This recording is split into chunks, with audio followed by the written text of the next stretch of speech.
the human body is a mind-body system. There is no separation. The brain is such an intricate and genius organ that it does not allow you to feel more than you are capable of feeling. Today on the Art of Living Well podcast, we're honored to welcome Nicole Sachs, psychotherapist, author, and one of the leading voices in mind-body healing for chronic pain and stress. Nicole is the creator and host of the Cure for Chronic Pain podcast. She's helped thousands of women, especially in midlife, heal chronic pain, anxiety, and fatigue as stress, hormones, and emotional load finally show up in the body. Diagnosed at the age of 19 with a degenerative spinal condition and told her life would be limited, Nicole reclaimed her health through mind-body medicine and now helps others do the same. Today, we explore midlife as a powerful turning point for healing and dive into insights from her book, Mind Your Body. Let's dive in. If you really want to change your life, the best thing is, I got nothing. Help me, please. If someone's listening right now and they're feeling like they're stuck in pain, what is the first shift or practice that you would want them to try? I have 3 legs of the stool that I teach: believe, do the work, and patience and kindness for yourself. Emotional stimuli cause physical reactions in the head, in the gut, in the muscles, in the nerves. It's the truth of being alive as a human being. I guess a lot of people have tried everything. They've gone to doctors, they've gone to physical therapy, but they're still in pain. So when someone comes to you at this point, what's usually happening underneath the surface at an emotional level? Welcome to the Art of Living Well podcast, where we empower you to take charge of your health and happiness. We're Marnie and Stephanie, board-certified integrative health practitioners, holistic wellness coaches, and passionate explorers of all things mind, body, and soul. Each week, we bring you expert insights, real-life stories, and practical tools to help you bridge the gap between where you are now and where you truly want to be. From longevity and nutrition to mindset, movement, and healing, we dive deep to uncover the root causes of wellness and vitality. Join us and our growing community as we explore what it really means to create your art of living well in a way that's authentic, sustainable, and uniquely yours.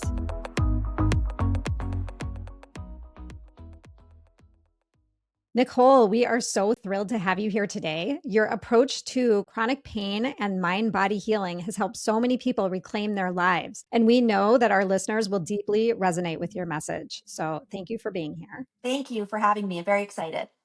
And before we get started, one thing we would love to ask you is, what is your go-to way to reconnect with your body on a busy day?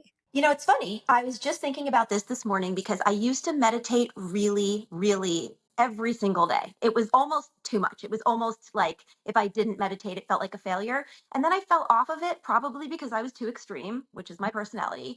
I actually am committing, and it's working, that I want to turn over a new leaf in the new year, but not the way people usually do, where it's like extreme, now I'm going to do it. It's like, I'm going to be gentle with myself. So today was my 3rd day in a row of meditating. And then I was like, wow, I feel proud of myself that I'm overcoming something that felt like a blockage. And in doing that, I was also able to do some push-ups and sit-ups. So it's like slow and steady, and in a way that I'm building trust with myself. So that's my go-to as of this moment.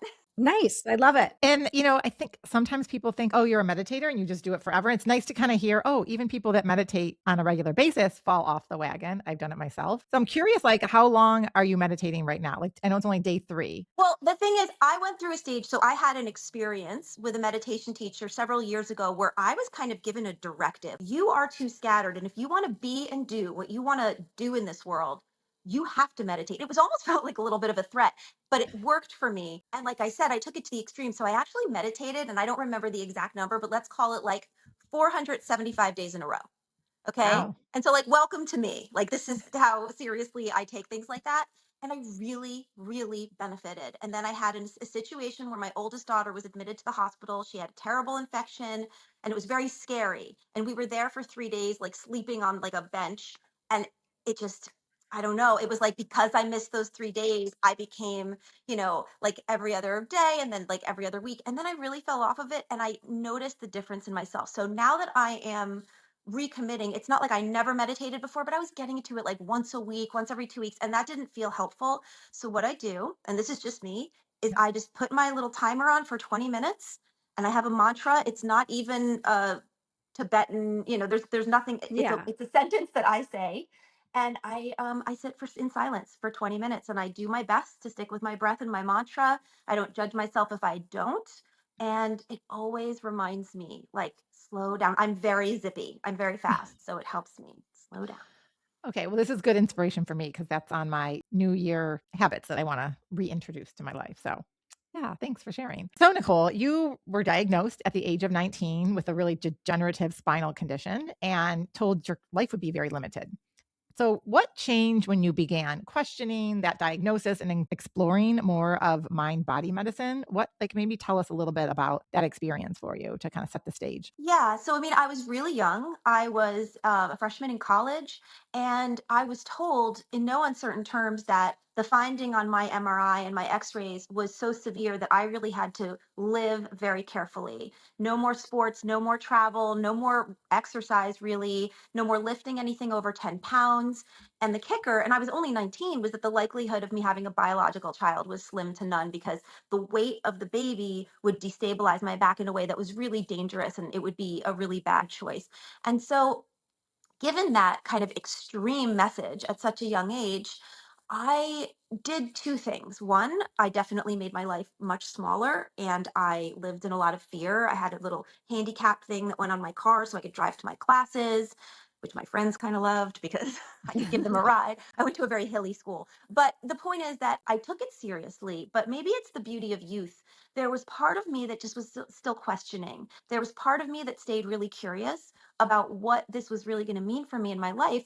And when I was in graduate school in your neck of the woods, I actually came upon the work of Dr. John Sarno, who you may have heard of, really the grandfather of mind body medicine, and understood that I was allowed, okay, because this is like a big thing, I think for me, but I think for a lot of us, that we might be rebels inside, but a lot of us are rule followers in that we don't think if this is like a directive from either, the medical model or whatever, that we think we have to follow it. And what Dr. Sarno's work did for me initially is it opened up my permission to be curious.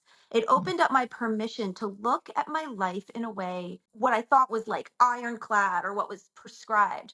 And that's what began. It began a curiosity. And basically, what the tenets of mind body medicine say is the pain is not in your head. You're not making it up. You're not hysterical. You're not at fault. There is no shame and blame because that's so easily misinterpreted. It's that there is neuroscience behind why we feel anything. And so, if you can pause and kind of take your skepticism and your resistance and just set it next to you gently and say, let me learn. Let me learn about the brain science. Let me learn about fight or flight. Let me learn about nervous system dysregulation. Why does the human body lock up? And so essentially, that was just the beginning of a lifelong journey.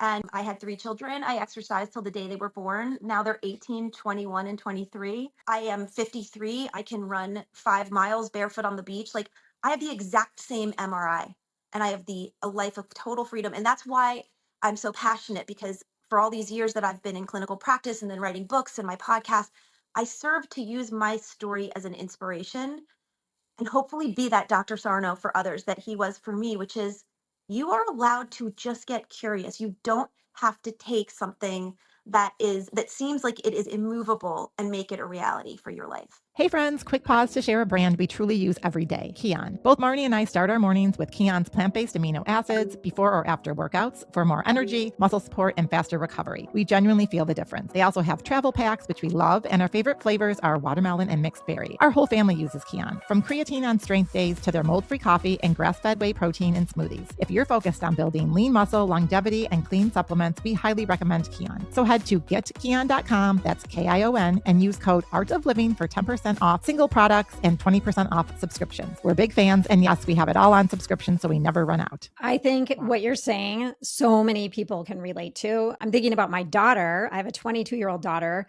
who was told that she couldn't do all of these things because of a back issue also.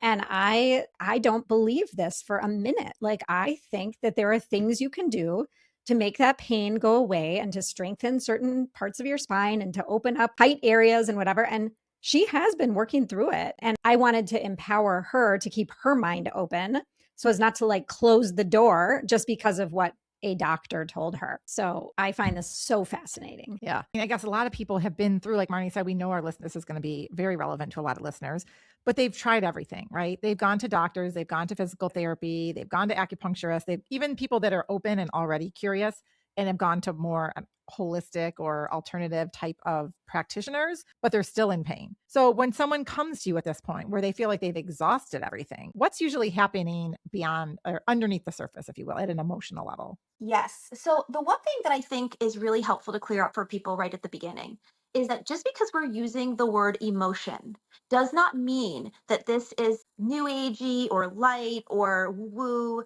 kind of way of looking at it. It is deeply, deeply scientific. So when I'm lecturing to rooms of people and I'm trying to help them pause and find that place where they can sit their resistance down and be curious, I say, okay, raise your hand. I literally could be in a room of 1,000 people. Raise your hand if you've ever been super overwhelmed. It's been a long day. Everything feels like too much and you got a headache. Literally every hand in the room will go up. I don't know anyone who's not had a stress headache at some point in their life. And I say, okay, okay, okay.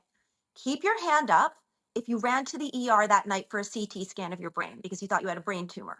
So everybody laughs and puts their hand down because the most important thing that anyone can know at the outset is I am not teaching you something new. I'm teaching you something that you already believe, that an emotional stimulus can cause a physical reaction. A stressful day, which has nothing to do with a tumor or getting hit in the head, can cause a physical headache. And then, like, I could go on to say, like, who has ever gotten terrible news or been broken up with or had like an extremely upsetting thing happen and it affected your appetite, right? Everybody's hand goes up. And I say, okay, who on that day thought you had the stomach virus or food poisoning? Everyone laughs and they put their hand down. Emotional stimuli cause physical reactions in the head, in the gut, in the muscles, in the nerves. It's the truth of being alive as a human being. And so once people start to soften and they're like, okay, she's not trying to teach me some witchcraft. Like she's not trying I don't want to convince anybody of anything. I don't care. I'm not here to protest. I'm not here to beg you. I used to be, by the way. I used to be so enthusiastic that I would be like frustrated and sort of desperate to have people hear me. You ladies know. You live long enough and you're like, I don't have the energy for that. So, really, what it is more than anything is me knowing that I can calmly have something to give. And that if people are interested, they can pick up what I'm putting down. And what I'm putting down is the human body is a mind body system. There is no separation. The funniest little joke I love to do is I'm like, okay, fine. Whatever you thought of those first two examples, who has ever been really moved or really sad and water has fallen out of your face? I mean, like crying Every is day. the ultimate. Crying is the ultimate mind body connection. You didn't get Yes. smacked in the eye or dust didn't fall. You watched a commercial or a YouTube video about a veteran returning home and surprising his kindergartner, and you're crying because you felt something and something physically happened in your body. So once people understand that, and can at least pause enough to listen. You don't have to accept it, you just have to listen. I can then teach the brain science behind nervous system dysregulation. I'm a full expert on it. God knows for 25 years I've been writing and teaching and speaking on it. And I can explain why, even though you have bulging discs or a degeneration on your film, or even though you have a gut microbiome from your functional medicine doctor that seems like it's off, it's showing some irregularities, or even though your mother had migraines and your grandmother before her, like, yes, these things are all truth. And there are such complex ways that the human brain takes in information and decides how and when to protect you. This is the basis of human survival, which is our fight or flight response, and the fact that when you touch a hot stove, you don't think to yourself, I mean, is it really hot? I mean, how hot is it? Like, should I remove my hand? If we got to have an opinion or got to direct our nervous systems, the human race would be kaput. We would have died out because we are not quick enough, nor are we discerning enough necessarily to figure out when we need protection or not. And the last thing I'll say, because I know I'm going on, is that when I was about 20 something, I was in London. Wasn't the first time I had ever been there, but I was distracted. I was with friends and I took a look, whatever direction that I thought the traffic should be coming. And I stepped, typical New Yorker, I stepped out into the street. I don't care what the lights say. No one's coming. I'm going to cross. And by the time I felt, and I swear to God, this is true to the letter. By the time I felt the double-decker bus, when I say it passed so close to my face, I felt as if I could almost feel it touch my nose. It was so close. By the time I had jumped back, I had no memory of jumping back onto the curb, and I 100% would have been dead because it was coming about 50 miles an hour around a corner in the opposite direction of where I was looking. And so Wow. I tell people, your nervous system is on point. It's perfect. It is sensing what a danger is, which is your overwhelming level of stress or your overwhelming trigger into a traumatic moment that you haven't resolved that is reminding you of what's going on in the moment. Nervous system has sensed danger, and we can get much more into it as much as you want of the like the intricacies of this sensing. But when it senses it, it's going to seek to protect you.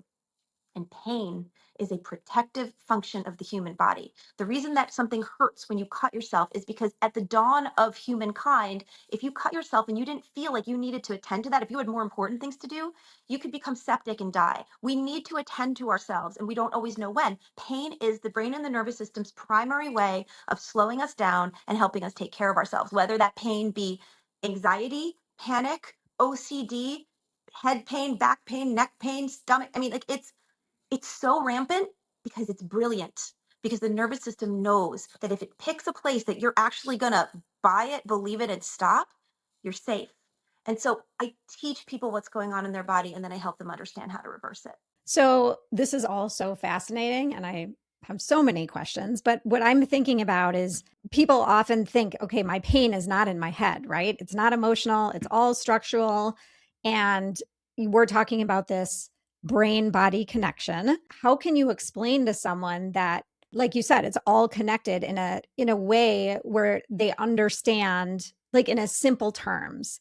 So, for example, someone goes to the doctor and the doctor can't find anything wrong with them structurally in their body, but they're feeling all of this pain. They're feeling, let's say it's hip pain or something, for example, but they've had MRIs and they've had all the tests done. And according to the doctors, they're fine. Well, that's one scenario that's very frustrating to people. They can't find anything wrong with you. Another scenario is they can find something wrong with you and you still can't get rid of the pain, just like I had my structural spondylolisthesis, but because that structural finding is not the reason for the pain, you keep missing, you keep missing yourself. And the third thing that people come to me with is they found the thing, they know what the thing is, and a lot of times it's like along the lines of like women coming to me with pelvic pain that they can't get rid of or bladder pain, and one of the main diagnoses is something called interstitial cystitis.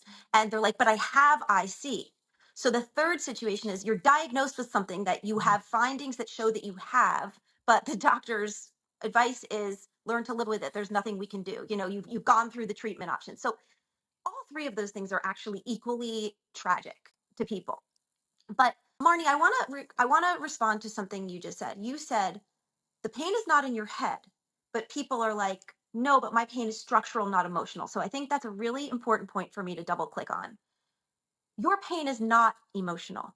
Your pain is the result of your nervous system responding to emotion. So, like, for example, if I get bad news and I lose my appetite, I'm still losing my appetite. The end results of anything that has happened is I'm not hungry. So, some would say, right, it's a structural situation. Your stomach is not interested in food. You feel sick, you get diarrhea, you throw up.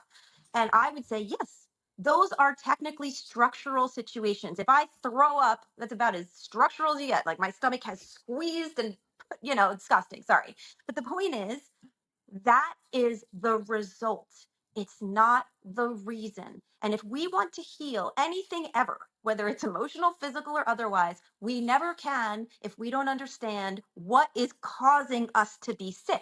Like if you are living in a situation where there's been a nuclear meltdown and everyone in your family is getting cancer, but you have no idea that there was ever a nuclear meltdown there, you can't stop getting cancer until you realize, oh my God, it's in the water. The reason that things are happening. So sure, you can treat the cancer. The cancer is very structural and there are treatments, but nothing's ever going to stop, really stop, until people understand the whole story. And in that little scenario, the story would be, you can't live somewhere where this is in the water, or your family can never be well. That's what I'm saying. It's not that it's an emotional pain. Quite frankly, all pain is physical because it's being expressed through your physical body.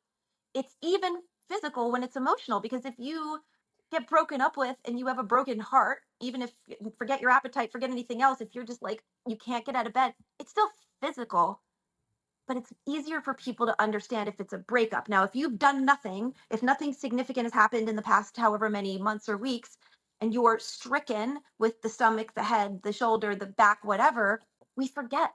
We forget that it's not only about acute emotional experiences, it's about a buildup of repressed emotions because the brain is such an intricate and genius organ that it does not allow you to feel more than you are capable of feeling. So if you have, it's building up, it's building up. It's childhood stuff. It's stuff that you feel like you've resolved from childhood, but every time your mom speaks to you in that tone, you're right back there in high school. You're enraged, but the point is you don't feel the extent of that rage. You feel a little annoyed. You feel avoidant, things that are societally acceptable. But the rage, that really deep stuff that is making people sick, mostly women with autoimmune disease and with all of these things, fibromyalgia. I see these people, thousands of people. It's because it builds up, and because your brain is so wily, it represses it. So I want you to picture you have like a reservoir inside of you, and it's filled with the big five: rage, shame, grief, despair, and terror. These feelings that are like, you don't go to coffee and talk to your friends about the fact that you are enraged. You might for a second, ha ha ha, let's have a drink. But for the most part, you're like, it's such a bummer. That's real, but it only scratches the surface. Your brain feels that rage is dangerous. And the reasons are obvious. If men are enraged, they have anger issues, they're scary, and they are going to be pushed out of situations. If women have rage, they're shrill, they're unfeminine. Nobody is allowed to feel the big ones.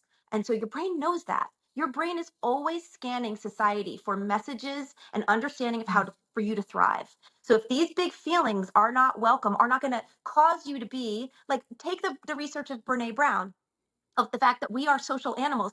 If we aren't in the middle of the group, we have a biological imperative to find our way into the middle of the group because we still have those same instincts of we are social animals and we need the tribe to keep us alive. So if you being too sad, too angry, too scared, too hopeless does not get you in the middle of the group, your brain does this same thing it did for me, pulling me off the street with the double-decker bus, and it says, you need protection. Okay. How do we protect you? There are neural pathways that are formed that we are used to. So if you know your grandmother had migraines, it doesn't mean you're making it up. You are having a migraine. My partner, Lisa, before we met, had the kind of migraines where she was vomiting, like and blacking out. Like she's not making it up. She's not being like too hysterical. She's having those migraines, but the question is why? And when she met me and she started doing the work, she was on an injectable migraine medication and she hated it. And she was on all these different rescue medications. And, I don't even remember how long it took, but I mean, she's hasn't had a migraine for at least 3 years. And she was getting 10 to 15 a month. So I guess what I'm saying is like, it's not that her migraines weren't real. It's that she had to get underneath what continued to make her emotional reservoir overflow so that the brain switched into fight or flight and it sent the pain signal. So I know this is a lot of information, but I hope I'm like getting across just the basics. I just have one question, and I know Stephanie has a question too about that. So, if someone doesn't have pain, would that mean that their emotional reservoir is in a good place or no? Like, is the inverse true? Like on a daily basis. I'm not talking about like you cut your arm I'm talking about carrying around chronic pain. Exactly. So here's where I want to kind of speak to as many people as I can. When I first created my brand, for lack of a better word, in like 2016, I called it The Cure for Chronic Pain. That's the name of my podcast. And the reason I did is because I had a lot of good friends that said, you can't speak to everyone, pick a lane. And chronic pain is certainly a huge lane of mine. But the truth is, Marnie, it's like there is nobody that is not experiencing this. If you don't have anything that you can consider chronic pain, my question to you is, how's your energy level? Do you feel like you have a lot of energy? How is your decisiveness? Like, do you feel like you know who you are and what you want? How are your relationships? Do you lose your temper? Do you not know how to deal with your kids? How is your joy for life? How is your presence? Because all of these things are less problematic, meaning if I just have a lack of joy for life, it's kind of better than if I have back pain where I can't get out of bed. But it's all on a spectrum because this emotional reservoir is in each of us. Now, there are a lot of factors that lead to whether or not it overflows to the point where you find yourself in something chronic. One of which is we are nature and we are nurture. There is no either or. We are both. And I've worked with so many thousands of people in all these years, because it's like first it was my private practice, then it was the books, then it's the podcast, and all the ways I reach people. There are people that are really born very sensitive. It's not a lie. There are people where what affects you and what affects him and her and me are literally the same exact events, and I am taking it very differently than somebody else. And who's to say why? But we are born with natures. And so it's not only what happened to you, it is the way who you are interacts with what happened to you and how alone you felt in it.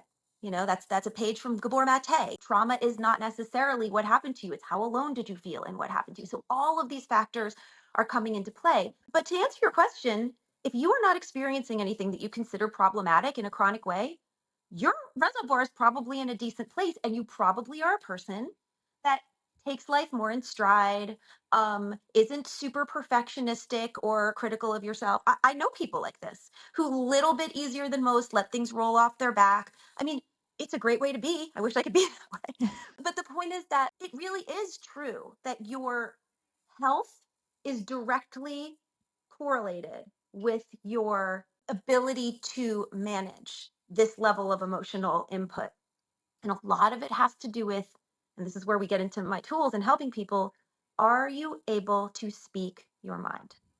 And in some cultures, in some families, in some businesses, there is a lot more of that as a yes. And in some, it is shut down. I mean, some of the cases I have dealt with people are oftentimes they're an energetic mismatch to their family, meaning nobody abused you necessarily or neglected you, but like you're just kind of painfully shy and you're born into this very gregarious, everybody's very extroverted family. And so even if you were loved beyond, you could feel very alone. You could feel like nobody's like me, and like it's so intricate, which is why I feel such a tremendous sense of compassion and love for everyone I work with, because it's like, wow, we are just doing our best. And there's so much power we have once we learn what's actually going on in our systems and what's causing the dysregulation. Wow. So we really want to get into like your tools and how you work with people, but just backing up a little bit, if I heard everything you said correctly, our emotions based on our experiences and how we assimilate those experiences. That's really the root of any physical pain that we have. And it reminds me, like when you talked about the reservoir, it's so similar to the work that Marnie and I do, because we talk about the rain barrel effect and how it's not like one day I turned 40 and now I've got all these ailments and digestive issues or skin issues. Like what happened? No, it's been going on since you were like born or before you were born, actually, Yes. right? It's this little bit of gradual buildup, but we got to get back to like the root cause. And so you're helping people address and that's what we can get to in a moment, the underlying, the emotions that you have, and focus on that. And then, like the pain, like you talked about your partner, then she doesn't have the migraines anymore. And I'm thinking about someone who, say, like an athlete or a runner, and they maybe injure themselves, right? And they get help and they deal with it, whatever the injury is. Someone that has kind of these chronic back issues and is always going to maybe a chiropractor or whatever, and they get a little better, but they never fully heal. They're never able to go back to doing like these long runs that they want to do, or just live a life without this constant pain. So would you say for someone like that it could be likely these emotional experiences that have been building up over time? And then, yes, maybe some sort of they do have the physical pain. We're not discounting that. But a lot of times people just think, oh, it's because I'm a runner. It's just overuse. It's just overuse of my body, right? And that's why my knees are bothering me or my hips are bothering me or whatever. Before you enjoy that glass of wine or cocktail, here's a simple upgrade to your night. ZBiotics Pre-Alcohol is a probiotic drink you take before drinking that helps your body break down alcohol byproducts that can leave you feeling rough the next day. It's backed by science, easy to use, and honestly, a game changer if you like to feel awesome in the morning. Use code AOLW for 15% off your first order, and cheers to enjoying your night and still feeling like yourself tomorrow. Yeah, it's a really good question. And so let me see if I can be super, super clear about it. Similar to the example where your mother had migraines and your grandmother had migraines before her, or the gut microbiome analysis and you're finding an irregularity, or my finding where I have this very serious spondylolisthesis. Okay. Those things are real. Some of them are things we're born with, meaning there is genetic predisposition to certain experiences in the body. Some of them come from injuries. So, for example, I've worked with countless people who had an ACL surgery when they were 15 because they were a soccer player and it's like their bad knee. There is and always will be acute human pain. There is no cure for human pain. There's no cure for acute pain. People have teased me like, okay, Nicole, you're going to like drop a hammer on your foot and do some emotional work and it's not going to hurt an hour later. And I'm like, no. If you need medical, and this is actually very important for me to say to any new audience, go to a doctor. I love doctors. I love medicine. I love antibiotics. I love the fact that you can get your bones set and a cast and it will heal. I love every latest innovation. I love the fact that if you have cancer, you can have chemotherapy. I am not a person who is like some sort of purist. What I'm saying is that's an acute situation. Acute pain, acute disease, go to a doctor. Once you are given one of those three scenarios that we talked about earlier, nothing's wrong with you, something's wrong with you, but we have no idea what to do, or something's wrong with you and try this and try this and try this and try this, and people are not getting better. Once you get there, you need to understand that the brain is simply more complex than any of us are taught in school, and most of the time that anyone is taught in medical school, which is why I seek to, as much as possible, educate through the lens of this work. It doesn't negate anyone. It doesn't make anyone wrong. It is not a panacea, because if you have some acute problem, you need whatever it is that, thank God, the innovations that we have can give to you.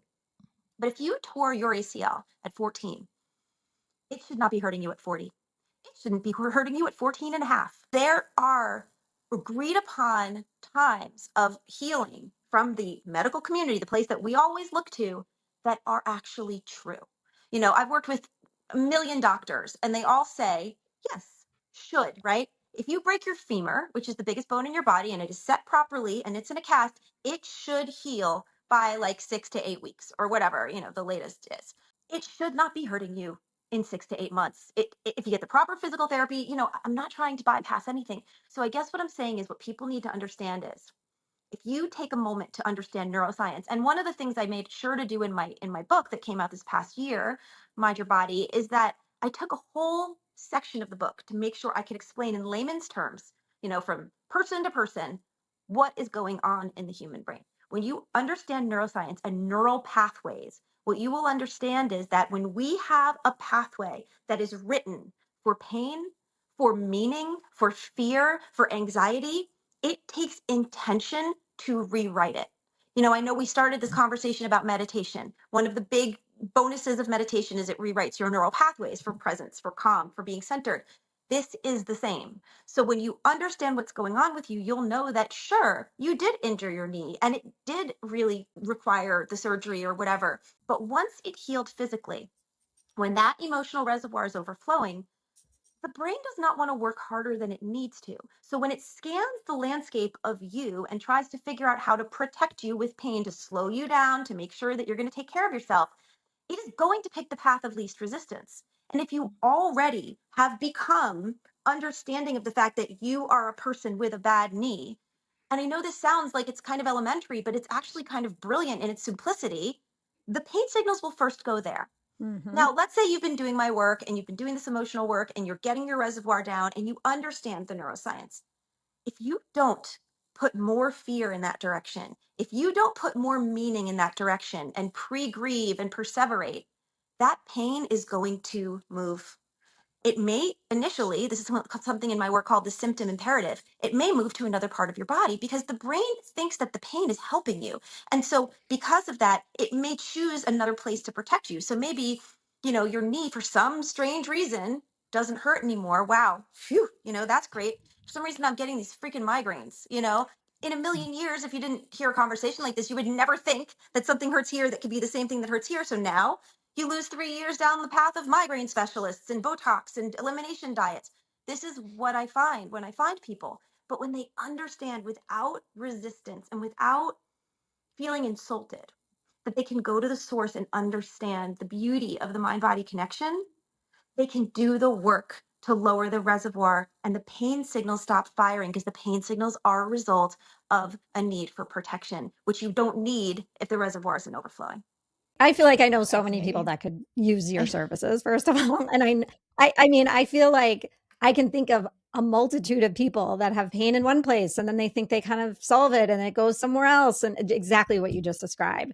So If someone's listening right now and they're feeling like they're stuck in pain, what is the first shift or practice that you would want them to try? Well, the first thing I'll ever tell anyone is if this conversation is lighting you up, learn. Learn. Like, think about your children. Think about anyone you advise that you want to embrace something. The first thing they need to do is understand it. I have three legs of the stool that I teach, and I've been calling it the same thing for many, many years. And the three legs of the stool are believe, do the work, and patience and kindness for yourself. And without those three legs all being strong, the stool cannot stand. But I'm going to tell you that I've really been rethinking the word believe because it's too amorphous and it's too like connected to faith and things that should be believed without evidence. What I really want to kind of change it to is learn or educate or know. Figure out for yourself what feels like makes you understand something because understanding is the door through which everything good resides because you're not confused anymore. So the first thing I would want people to do is dig deeper. And I have a ton of ways to do that. Read a book, almost no investment. If you don't want to read a book, and by the way, I feel you, sister, because I almost never sit and read anymore, listen to me read it to you on Audible. Like, go for a walk, drive in the car, like, be educated. That's why I wrote Mind Your Body, because it's 20 years of best practices. And trust me, ladies, I am not here to talk a book. It doesn't really help me, no matter how many sell. This is not about that. This is literally about you. If this is lighting you up, learn. And Mind Your Body is the easiest way to do that. If you're a podcast person, come sit by me. I have hundreds. I've been doing the podcast every single week since 2018. Hundreds of teaching education times just with me and hundreds of interviews with people in every walk of life. Every situation, every symptom, it is there. You will find yourself in the Cure for Chronic Pain podcast. Do that. We have communities. We have everything. If you come over, I know you're going to put all my stuff in your show notes. Yeah. The point is learn. Come be with us and understand it is not a cult. We are not trying to convince you of anything. Be supported and learn. So that's the first thing. The second thing is once you say, like, how like you have an aha moment, Oprah created the aha moment. Like you have the aha moment and you're like, okay, that clicked. I understand, right? Get that moment, whether it be today, whether you heard something today, you're like, no, Nicole, I'm done. I just want to be helped. That's fine. Or learn. The second thing is once you decide, I want to lay down my weapon, and I don't mean that you have been fighting. I mean, you have been defending yourself, and it is legitimate and it is fair that you have held your weapon and you have held it in a vigil. If you're willing to say, hands up, I surrender. Let me just try something new. That is really a beautiful space to be. I don't know if you guys ever talk or have any interviews with people around recovery, 12-step recovery. Do you guys ever talk about stuff like that? Like the AA 12-step recovery? Yeah, AA is one of them, but there's any 12-step recovery has a similar notion, I mean, which I'm very is familiar with it, but we haven't had a guest talking about it. yeah, just curious in terms of your content because my work is really best endeavored through the same kind of lens. Like, let's say you've been drinking and you know it's a problem and you know it's like you just even if you're not like a terrible alcoholic, you just know like I'm drinking every day and it's not healthy for me and it causes me to behave in a certain way. If you really want to change your life, the best thing is I got nothing. Like help me please. Like it is the best energy of like not being like, no, I can drink if I want to, but please help me. It's just there is energy of recovery that is a great comp for the energy of this, which is my work has a 100% misery back guarantee. You can take your life and live it however you've been living it anytime you want. But it might just change everything if you just say, fine, I give up, I surrender. What do you want me to do? And that's when I teach people how to put a ladle in that emotional reservoir and dump it out. And how hard is that? Like for someone that's carrying a lot of emotional baggage that is maybe afraid to dive into some of that, like how difficult is that? Well, this is where you will hear me. It's called Nicoleisms that my community has labeled my Nicoleisms, that just the shit I say always, all the time. And one of the major ones is life is not a choice between good and bad or happy and sad.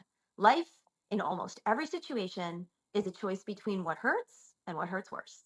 And oftentimes people are like, wait, that's really negative. And I'm like, nope, it's a relief because it's true whether you say it or not. Everything in the world that you do, no matter how joyful, hurts in some way. So like I joke around like it spans the gamut from like whether to have that donut to whether to have that child. Like no matter what you choose to do in life, it's going to come with a side effect, right? You want the donut, you want the immediate gratification of whatever it tastes like, you're going to get whatever the side effect is. You're going to feel gross. You're going to think that, you're not going to have the energy you want because you're going to have a sugar crash. You're going to feel like you gained weight. I'm being very simplistic, but I'm Yeah. joking. But like, and whether to have that child. I have 3 children. They are a joy beyond. Do they hurt? Like crazy. They hurt like crazy. But when I put my scales out in what hurts versus what hurts worse, it would hurt worse not to have had them. So I live in the pain of having them. And so do you, and so does everyone. So when you say, Marnie, oh, well, what, wouldn't it be a lot? Yeah, man, it's a lot. But how's your back pain? How's your headaches? How's your panic? How's your relationships? Like everything hurts. So choose your hurt. And what I really want to do more than anything is make people understand they have a choice. Because I think that that's the biggest barrier is people might choose this, but they're like, no, Nicole, you don't understand. I don't have a choice. I have a bulging disc. I had a surgery. I'm still in pain. Like, I don't have a choice. And I'm like, but might you be willing to learn? Because I promise you, even if you don't believe me, something will light you up. Something, this is your life. What's it worth? Are you willing to get a little uncomfortable, to buck the system of your mind enough to say, what if? One of the most amazing concepts that I love, and it comes out of Buddhism, is the concept of I don't know. I think the most comforting space to be in is I don't know. Because if I don't know, then the possibilities are limitless. Because I'm not held within the small realm of what I have yet learned. And so anytime I'm feeling super stuck, I like physically like lay my hands out, open my hands and say, help me. I want to understand this better. I don't know. And that is all I want. I want people to have the beauty of that moment because it breaks us out of these jails of our own making. And it doesn't mean it's our fault. It just means we are in them because we haven't yet paused to understand there might be a different way to look at it. Almost goes back to like just the curiosity that you started with and just being curious. Well, and I know you have lots of programs and your book would include all of this. But for someone listening, what would be a daily practice that someone could start doing now that they've sort of opened their mind to the possibilities that they can heal themselves from pain in a different fashion than maybe they initially thought? How to, calm the nervous system, just something they can start doing. The reason that my work, and we call it simple but not easy, is so effective and so many people have had such incredible transformations is because it is a practice that you can do. It doesn't cost anything, and it is remarkable in its efficacy if you do it in concert with the 2 other legs of the stool. So my signature tool is called JournalSpeak. I created it in the midst of my darkest hour when I was in my own horrible chronic pain, and I created it by mistake. I was just trying to express myself, and I kind of fell into it, which I'll tell you in a second. And so basically, the 3 legs of the stool are believe, which is all the education, the knowing, the understanding, do the work, which is a daily journal speak practice followed by 10 minutes of meditation. It is a 30-minute a day practice. Many people say, I'm super busy. And I'm like, I got it. You can do something for 30 minutes a day to save your life. I promise you. But also, if you don't want to don't do it, don't do it. Like I'm truly, that's my 2026 also. I'm not here to ask you to do anything. I'm here to lay down with my open heart what I have. And if you want to pick it up, it's yours. But it's a 30-minute a day practice, but the 3rd leg of the stool is also equally important. People do not understand what self-compassion is. I did not understand what self-compassion is. If you do this work without self-compassion, without conscious and intentional self-compassion, it is like bailing out a boat with a hole in the bottom. It is not worth your time. If you are going to criticize yourself at every turn, if you are going to vilify yourself, if you're going to allow the shame and the blame and your mother's voice and that bully in 4th grade who always got under your skin and you still see him sometimes at the grocery store, like whatever it is, you need to be your own best friend. You need to be an advocate for you. So those 3 legs are very, very important. But I don't want to sidestep your question, Stephanie. The journal speak practice is the following. I want you to picture you have the reservoir. I want you to picture that you're no different than any other human being. We all have the reservoir. You have a situation going on, whether it's as bad as you're bedbound, which a lot of people come into my work like that, or whether it's as light as everything's great, happy marriage, happy kids, blah, blah, blah. But I don't know, why isn't life more beautiful than this? Okay. Anything in between. And you would like to improve that situation. I promise you, your overflowing reservoir is keeping you in a less than situation, whatever it is. So what we need to do is we need to put a ladle in the reservoir and dump it out. Simple as that. When it goes down and down and down, as Marnie mentioned, you will have fewer and fewer symptoms or issues or whatever. It is literally brain science. If you do not have something that brings your nervous system from rest and repair, which is where we live when we are healthy, to fight or flight, you can't feel ill. Like, it is the reason that you feel anything is coming from your brain. So, having said that, I teach people a practice called JournalSpeak. It's simple, but it's more complicated than journaling. So I do really ask that if people really are interested, they come to, like I said, you can get a free tutorial on it on my website. This is not something that you have to invest in, but you should really learn what it is in order to do it. Like on my podcast, the first 2 episodes that I ever did, which are available anywhere you get your podcast. My first one is my story, my personal story, and my second one is Meet Journal Speak Your New Best Friend. Listen to those 2 episodes, once again, totally free, and understand what I'm saying, because if you don't do it with, like, there's no such thing as doing it wrong, but if you don't do it with like some understanding of what you're trying to get to, you might say, oh, this doesn't work for me. And then like you lose the opportunity for this incredible, healing in your body. But what it essentially is it's a 20-minute unbridled rant. Now, I don't need to swear. Do you swear on your podcast? You can say whatever you'd like. Yeah, we can mark it however we need Yeah. to. Be yourself, Nicole. Be yourself. I don't even need to swear. Everybody has their own internal, Yeah. Oh, yeah. hysterical 5-year-old or, grumpy teenager. We all know who's in there. You use all your words, but the most important thing is you are telling an unabashed truth that doesn't stay true. So, for example, the first time I ever came upon this practice of journal speak, I was working on my own chronic pain.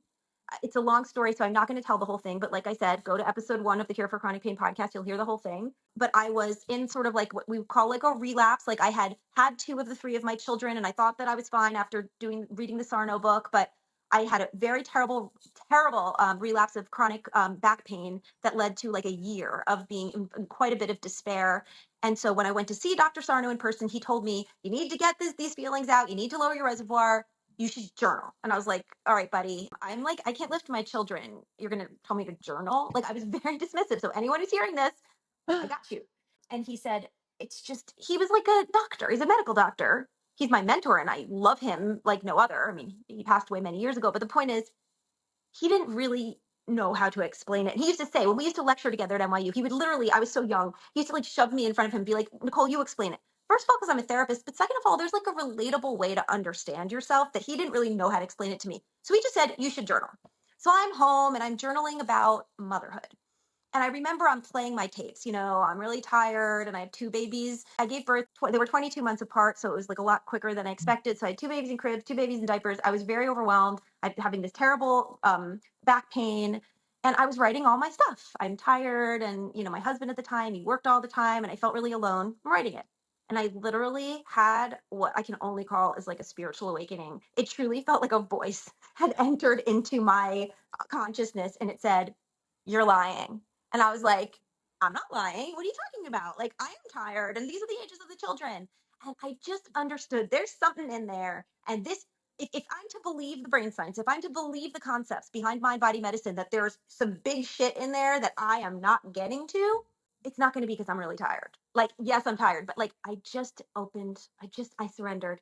I put my hands up. I laid down my weapon. I go, then tell me, what is it? So basically, to clarify, what you're saying is you weren't really writing what was really deeply going on inside you. Am I understanding that right? I just had this moment of like, say something else. Like, let's play with it. And I had something and I knew I wanted to say it and I didn't want to say it. And it literally felt like it was rising and I was pushing it down. Like, please know all of this is very normal. And I wrote the first line of Journal Speak ever penned, which was, I hate being a mother. And I sat and I looked at it on that page and I was like, I felt like I was going to be sick. I was like, what? But I said, no, what's in there? Like, just let it speak. And I wrote about how I feel like a total failure, how I feel like I thought I was going to be so good at this and I'm not, that I thought I was going to have certain kinds of kids. Like, I love how like I was like 30 and I thought having toddlers was going to like heal the wounds of my childhood. Like, I don't know what was going on in me, but it was very sweet and it was very naive that I really felt that parenting was going to be a thing that was a heinous disappointment. And I needed to just say it. And I needed to really specifically talk about my kids in a terrible way and be like, I hate my daughter. I had the wrong baby. She doesn't act the way I want her to act. She doesn't look. She looks like my husband. Like, I was just like, it's an immature voice is I guess what I'm saying, but it's Mm. this like very sweet, tender part of you that is very dangerous, to be honest with you, because if you kind of think if you knew these things, you wouldn't be okay, or you wouldn't be a good parent, or you wouldn't be a good person. But what's amazing about Journal Speak, and I just let it rip. I was like, oh, I hate this. I hate this. I'm ruining everyone. I've ruined myself. I'm in a jail forever. I'm never getting out. Like I just said all this crazy stuff. And what happened was it was like this beautiful door flung open and I was able to access what was next. Like it's like being in a game where you don't get to the next world until you Mm. get to where you need to be. And then I was like, no, no, no, no, wait a second. I don't hate my kids. I hate my parents. And then I was like, whoa, like right at my parents and like all the mistakes they made and why they screwed me up so bad and how could I possibly be good at this because of you guys. Okay. So I went through all of them. And then, wow, did the self loathing hit me like a ton of bricks. No, no, no. It's not your kids, it's not your parents, it's you. You're the worst. You've always been the worst. Like all those voices that like are from everybody else, but you've taken them on. And I wrote it all and I was so unafraid. I don't know what happened to me, but I was so unafraid to say anything because who's listening? Nobody is listening. And I went through and I came to this place that I swear with my hand to God, I never would have known was true, but is probably the truest truth of me, which is when I was about 10 or 11 years old and I was really lonely. I had a very difficult time at different points in my childhood with my family, my parents, their decisions, and all that. I made this very quiet, solemn promise to myself, which is one day I will have my own family. I will get out from under these people and what they have created, and I am going to have my own children, and I'm going to have my own husband, and it's going to be perfect. And I am going to heal all of this because of how great I'm going to make it and how cute and sweet and sad, but also honest. And I came to this place and I was like, my God, this is why you hate it? Because it's not working? Because it's not healing everything that you thought. And I will tell you ladies this for sure. And I told you, my kids are 23, 21, and 18. I have had a freaking ball. I have really raised them as who they are, not through the lens of my own needs and confusion and dysfunction, Mhm. because I got it all out. I understood where my motivations were. I never hated it. I never hated them. I never hated it. I hated the fact that somehow, in this way, I had no idea how to reach in and grab. I was failing and I didn't understand why. And when I figured it out in this original Journal Speak session, it has been the roadmap for every single thing since then. But the most important thing for me to say to you right now is I woke up the next morning and my back pain was 80% gone, never to return. And I called Dr. Sarno Wow. and I said, you're never going to believe it. And he goes, try me. And I was like, I came up with all the stuff in my back pain. And he's like, yeah, that's what happened. And so I just went hog wild and I just made lists and I journal spoke about everything I could think of. And within a couple months, even though there is no time frame, you'll hear me say this a lot, everyone's different. I was completely pain free. And as I said, I have defied every single doctor's expectations. I travel the world. I run. I lift. I had 3 babies. I have no back pain. I have not had a day of back pain since then. I've gotten a million symptom imperatives that as soon as I've realized they were symptom imperatives, I've journal spoke and meditated through them. The reason there is 10 minutes of meditation after your session, which by the way, you immediately delete. So a journal speak is like blowing your nose into a tissue. This is not some like lovely thing that needs to be kept. It is a venting. You select all, So you you're delete. writing. I mean, so you're talking. On a computer? I like to write on a computer. Some people write longhand, but whatever Oh, it so you're not is, speaking though. no. Okay.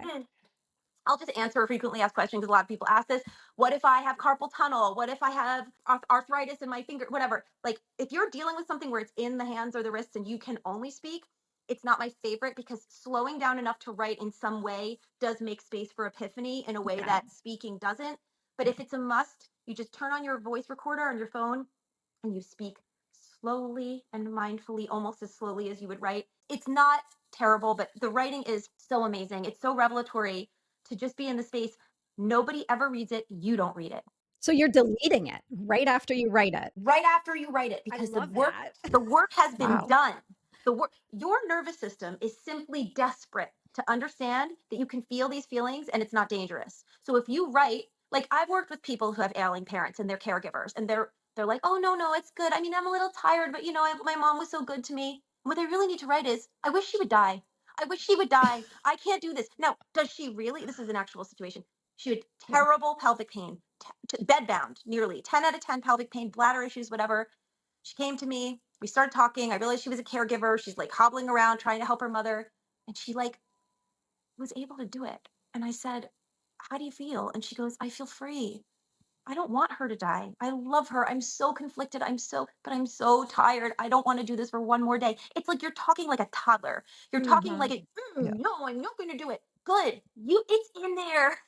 Those thoughts and feelings are in there. If that tree falls in the forest and nobody is there to hear it, it is making a sound. It's making a sound through your head, through your stomach, through your back, through your pelvis. And if you can just hear it and then erase it, because the thing about journal speak is it doesn't stay true. I never hated being a mother, but I hated something and I needed to get to it. And I hate being a mother. That honest moment was the doorway through which everything that I needed to understand lived. And that is what journal speak is. It is a rant. It is erased. It doesn't stay true. You wear it loosely. It's funny. I'm in today this very like loose shirt. You wear life like this. You wear it loosely. It's not so heavy. It's not so deep. So what? You're a caregiver and you're like, I wish my mother was dead. Nobody struck you down. That's a little part of yourself that wants to preserve itself that is saying that. So what? You will be flooded with love and, by the way, energy and ability to care for her more if you can just acknowledge that that's also in there, that it's okay. This is where the compassion comes in. You're human. You're human. This is what it is. We all feel this way. Everybody's the same. Welcome, welcome, welcome to the human race. And so that's what journal speak is. And if you do that Oh, regularly, what it is, and I want you to envision this, ladle in, out, ladle in, out. And like I said, all the instructions are in the book. All the instructions are on my website. And we have wonderful membership communities and coaches and everything you need to move through this, because sometimes people need a coach. Some people have a lot of trauma. We have the most incredible team of coaches that I supervise every week that work one-on-one with people. Like, we have everything you could possibly need. And I just say to people, you have so much more power than you realize to affect your physical and emotional health. It's astounding. And I just want people to be able to know that it's an option for them. This is amazing. okay.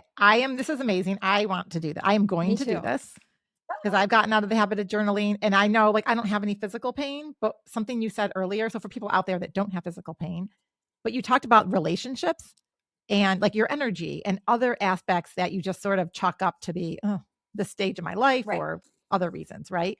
There's something we all have to like Dig in. Yeah, dig in. Well, empty out the reservoir is what I was trying to say, right? This sounds powerful and I believe it. Like I know absolutely what you're saying is true, even though I haven't even done it. Like Marnie and I do kind of a lot of this sort of work anyway, and we have that curious, open mindset.